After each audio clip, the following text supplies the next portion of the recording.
روز 26 فوریه سال 2022 در محله سیدعلی ولیزاده نویه تیمورملک با سرپرستی صاحبکاران این منطقه مسابقه گشتین ملی برگزار گردید. در این مسابقه که به صفت 2 جایزه برای غالبانش 2 ماشین گذاشته بودند، پهلوانان نامدار تاجیک و همچنین از ازبکستان اشتراک داشتند.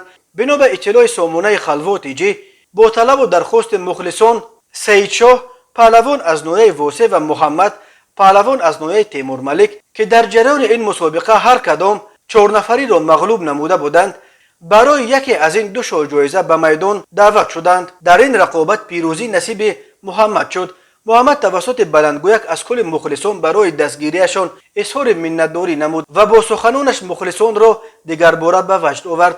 مخلصان عزیز، هر سخن شما بر روحیه من تاثیرگذار بود و من با دستگیری های شما من صاحب این جایزه گردیدم و حالا باشد این اتومبیل را به یتیمخانه دهه تنابچی نویه تیمورملک تحفه میکنم. محمد امگی 19 سال دارد و این پیروزی را برای خود یک پیروزی مهم در سابقه ورزشیش میشمارد. برای دریافت جایزه دوم پهلوانان شریف نظری و ابوبکر وارد میدان شدند، ولی متاسفانه در رفت گشتینگیری میان این 2 ورزشگر نافهمی‌ها به وجود آمد و داور به این دلیل نتیجه این مسابقه را مساوی اعلام کرد.